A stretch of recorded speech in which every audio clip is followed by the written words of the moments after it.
बिस्मिल्लाहिर्रहमानिर्रहीम। अस्सलाम वालेकुम दोस्तों, एक नई वीडियो के साथ हाजिर हैं। चले अपनी वीडियो स्टार्ट करते हैं। एक अच्छी एयरफोर्स के साथ साथ उसके पायलट्स के अच्छा होना भी बहुत ज्यादा जरूरी है। आपके पास बहुत अच्छे जहाज हैं, लेकिन अगर आपके पास पायलट अच्छे नहीं है तो उन जहाजों का कोई फायदा नहीं। अगर आपके पायलट्स की ट्रेनिंग इतनी अच्छी नहीं है और आपके पास जहाज बहुत ज्यादा अच्छे किस्म के हैं तो फिर भी कोई फायदा नहीं होता उनका। इस वजह से जब एक कैडेट को पाकिस्तान एयरफोर्स के अंदर इंडक्ट किया जाता है, रिसालपुर के अंदर आपको पता है कि पाकिस्तान एयरफोर्स की अकेडमी है, वहां पे उनको इनिशियल ट्रेनिंग दी जाती है। सबसे पहले तो उनको पढ़ाया जाता है, फिर उनको एक बेसिक ट्रेनर के ऊपर हवा में भेजा जाता है। जो कैडेट्स होते हैं उनमें 99% ऐसे होते हैं जिन्होंने कभी भी एयरप्लेन नहीं उड़ाया होता। हवाई जहाज पे सफर करना अलग बात है, लेकिन हवाई जहाज को उड़ाना एक बिल्कुल अलग बात है। पाकिस्तान एयरफोर्स जो है वो 3 किस्म के ट्रेनर जहाज जो है उनको यूज करती है, जिसमें एक हमारा मशाक है। पाकिस्तान एयरफोर्स अब इसको सुपर मशाक के ऊपर ले गई हुई है, MFI-17 इसको हम बोलते हैं। उसके बाद सेस्ना T-37 है, ये अमेरिका का बना हुआ जहाज है। उसके बाद पाकिस्तान एयरफोर्स एक चाइना का बना हुआ जहाज है K-8, ये पाकिस्तान एयरफोर्स के शेरदिल्स भी यूज करते हैं। अब आप ये देखें कि इन जहाजों में मेन फर्क कहां पे आता है। सबसे पहले जो पायलट होता है उसको मशाक के ऊपर ट्रेनिंग दी जाती है। उसमें जो पायलट के साथ जो उसका ट्रेनर होता है वो बिल्कुल उसके साथ बैठता है, उसमें उसको ये पता लग रहा होता है कि वो कहां पे गलती कर रहा है, वो उसको साथ ही समझा देता है। उसके बाद जो पाकिस्तान एयरफोर्स का T-37 जहाज है, ये अमेरिकन जहाज है, ये पाकिस्तान ने कुछ टर्किश एयरफोर्स से भी खरीदे थे। इन जहाजों में भी जो सीट होती है वो साथ साथ होती है, जो ट्रेनर होता है और जो कैडेट होता है वो दोनों साथ साथ बैठते हैं। ट्रेनर को पता लगता रहता है कि कैडेट जो है वो कहां पे गलती कर रहा है, वो वहां पे उसी वक्त उसी को टोक देता है और उसकी गलती जो है वो सुधार देता है। सबसे पहले जो मशाक है उसको आप प्राइमरी ट्रेनर कह सकते हैं। उसके बाद ये जो T-37 है इसको आप बेसिक जेट ट्रेनर कह सकते हैं। ये जो T-37 है इसके अंदर कैडेट को वो पैराशूट भी बना देते हैं, क्योंकि इसके अंदर इजेक्शन सीट भी लगी होती है और जो पायलट होता है खुदा न खास्ता अगर कोई प्रॉब्लम हो जाए तो वो वहां से अपने जहाज से इजेक्ट भी कर सकता है, लेकिन मशाक में ये सहूलत मुयसर नहीं होती। एनीवे,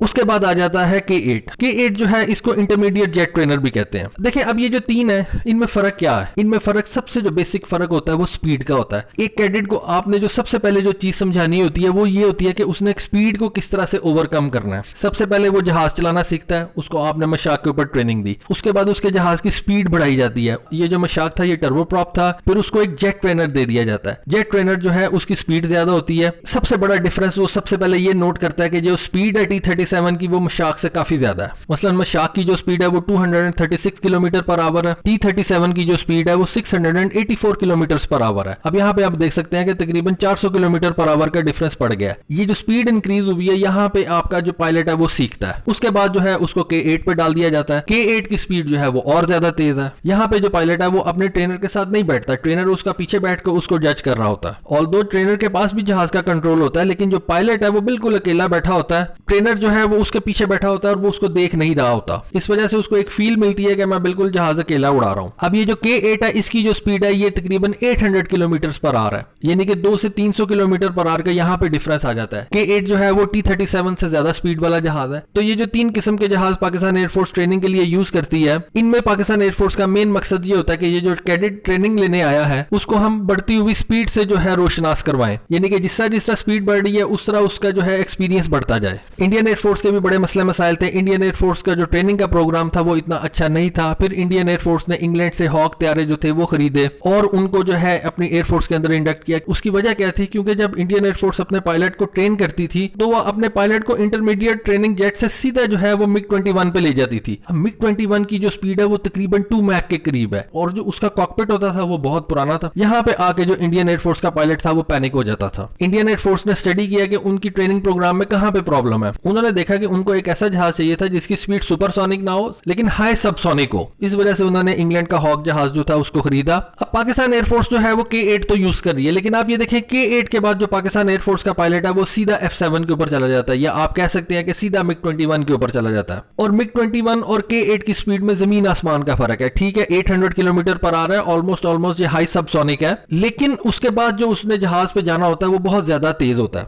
यहाँ पे मैं ये समझता हूँ कि पाकिस्तान एयरफोर्स को एक और किस्म का जहाज जो है वो अपनी एयरफोर्स के अंदर इंडक्ट करना चाहिए। ये एक और किस्म के जहाज जो है ये अब दुनिया की एयरफोर्सेस जो है उनको यूज कर रही हैं। ये कह लें कि अपने पायलट को किसी भी ऑपरेशनल स्क्वाड्रन में भेजने से पहले इन जहाजों के ऊपर उनको ट्रेनिंग देते हैं। लिफ्ट इनको बोला जाता है, लीड इन फाइटर ट्रेनिंग। अब ये किस किस्म के जहाज होते हैं, ये एडवांस जेट ट्रेनर्स होते हैं। इनके ऊपर अच्छे किस्म के एवियोनिक्स लगे होते हैं, इनके ऊपर बैटल मैनेजमेंट स्टोर्स लगे होते हैं, इनके ऊपर रेडार्स लगे होते हैं, इनके ऊपर एयर रिफ्यूलिंग प्रोब्स लगे होते हैं। ये अच्छे किस्म के वेपन्स लेके जा सकते हैं, ये एयर टू एयर वेपन्स लेके जा सकते हैं, ये एयर टू ग्राउंड वेपन्स लेके जा सकते हैं, ये लेजर गाइडेड बॉम्ब्स लेके जा सकते हैं, ये जिस तरह का पाकिस्तान एयरफोर्स जो है वो एसल्सॉन पॉड लेके जा रही है, ये उस तरह के पॉड्स लेके जा सकते हैं। ये जहाज होते हैं, इनमें फर्क क्या होता है कि ये सिर्फ छोटे साइज के होते हैं, इनमें बहुत ज्यादा फ्यूल नहीं आ सकता और इनकी जो स्पीड होती है वो अच्छी खासी होती है। ये सुपरसोनिक जहाज होते हैं, इनका वजन बहुत थोड़ा होता है, जिसकी वजह से जो पायलट है वो सारी बातें जो उसने अपने स्क्वाड्रन में जाके सीखनी होती है वो वहां पे ट्रेनिंग के दौरान ही उनको सीख लेता है। देखें, अगर पायलट को स्क्वाड्रन में जाने से पहले एयर रिफ्यूलिंग करनी आ जाए तो उसका फायदा है। अगर पायलट को स्क्वाड्रन में जाने से पहले रेडार को यूज करना आ जाए तो ये भी उसका फायदा है। अगर पायलट को air to air missile use करना आ जाए स्क्वाड्रन में जाने से पहले तो डेफिनेटली एयरफोर्स का फायदा ही है। एयर टू ग्राउंड ये जो लेजर गाइडेड बॉम्ब्स है उनको किस तरह से फेंकना है, ये जो लेजर टारगेटिंग पॉड्स होते हैं इनको किस तरह से यूज करना है, अगर वो मेन स्क्वाड्रन में जाने से पहले यानी कि ऑपरेशनल स्क्वाड्रन में जाने से पहले ये सारी चीजें सीख लेता है तो डेफिनेटली ये एयरफोर्स का फायदा ही है। आपने एक छोटा सा जहाज जो है उसको इंडक्ट करना है अपने ट्रेनिंग प्रोग्राम के अंदर और आपका जो पायलट निकल के आएगा और जब वो अपने ऑपरेशनल स्क्वाड्रन के अंदर जाएगा तो वो इतना ज्यादा ट्रेन हो चुका हुआ होगा कि वो बिल्कुल जो है इजीली फिट हो जाएगा अपने स्क्वाड्रन के अंदर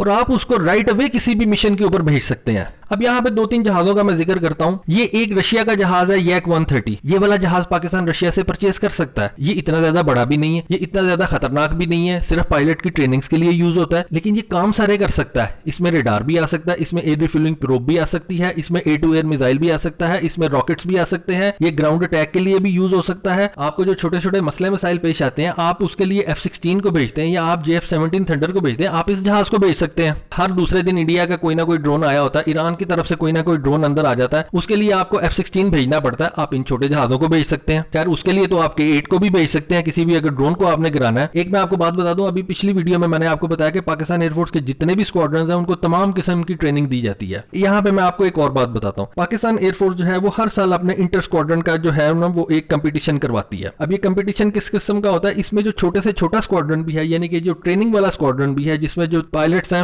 वो ट्रेनिंग हासिल करते हैं, वो भी इस कंपटीशन में हिस्सा लेते हैं। ऑल्दो पता होता है कि उन्होंने कोई इतना ज्यादा अच्छा परफॉर्म नहीं करना क्योंकि उनके जहाज जो है वो इतने ज्यादा एडवांस नहीं है, लेकिन उनको इस कंपटीशन में कम्पीट करवाया जाता है। यानी कि जितनी भी ट्रेनिंग वो दे सकते हैं, उनको एयर टू एयर की ट्रेनिंग दे सकते हैं, वो जरूर उस वक्त जो है अपने पायलट्स को देते हैं। तो अगर ये लीड इन फाइटर ट्रेनिंग वाला जहाज पाकिस्तान एयरफोर्स इंडक्ट कर लेती है तो ये तो एक अच्छा खासा जो है वो एयरक्राफ्ट जो है आपके जंग में भी यूज हो सकता है, आपके छोटे छोटे काम कर सकता है। इनके ऊपर आप इलेक्ट्रॉनिक वॉरफेयर वाले पॉड्स भी लगा सकते हैं, इनको आप किसी भी मकसद के लिए यूज कर सकते हैं। ठीक है, इतने ज्यादा बड़े पॉड्स इनके ऊपर नहीं लग सकते, लेकिन छोटे छोटे पॉड्स तो लग सकते हैं। आप इनको सिर्फ इलेक्ट्रॉनिक वॉरफेयर के लिए यूज कर सकते हैं और रशिया को भी ऐसे जहाज देने में कोई प्रॉब्लम नहीं होगी। चाइना भी एक इस किस्म का जहाज बनाता है, उसका नाम है JL-10। होते ये ट्विन इंजन है लेकिन इनके इंजन बहुत छोटे छोटे होते हैं, इनके इंजन की इतनी ज्यादा पावर नहीं होती। छोटे जहाज होते हैं, थोड़ा फ्यूल आता है, बहुत ज्यादा कॉम्प्लेक्स नहीं होते, इजीली मेंटेनेबल होते हैं, सस्ते होते हैं। मेरा ख्याल है कि ऐसे जहाजों को पाकिस्तान एयरफोर्स के अंदर लाजमी इंडक्ट करना चाहिए। ठीक है, अगर आप Su-35 नहीं रशिया से ले सकते, आप रशिया से कम ये यैक 130 वाला जहाज तो ले सकते हैं और इतने ज्यादा नंबर्स में भी नहीं आपको चाहिए। ये आप 50-60 भी ले लेंगे तो आपने तो सिर्फ ट्रेनिंग देनी है, तो आप उसको यूज कर सकते हैं। तो दोस्तों इसके बारे में आप सीरियसली काइंडली मुझे बताएं कि क्या पाकिस्तान एयरफोर्स को अपने पायलट्स की ट्रेनिंग के लिए इस किस्म का जहाज इंडक्ट करना चाहिए? क्योंकि देखिए पायलट की ट्रेनिंग बहुत ज्यादा इंपॉर्टेंट होती है। पाकिस्तान एयरफोर्स अगर अपने इतने बड़े एडवर्सरी के सामने खड़ी हुई है तो उसकी एक ही रीजन है कि उसकी ट्रेनिंग जो है वो बहुत ज्यादा अच्छी है। तो दोस्तों आज की वीडियो के बारे में आपने अपनी राय जरूर देनी है और प्लीज वीडियो को लाइक जरूर कीजिएगा अगर अच्छी लगी है और मेरे चैनल को सब्सक्राइब जरूर कीजिएगा। आज के लिए बस इतना ही। Thank you. Allah Hafiz.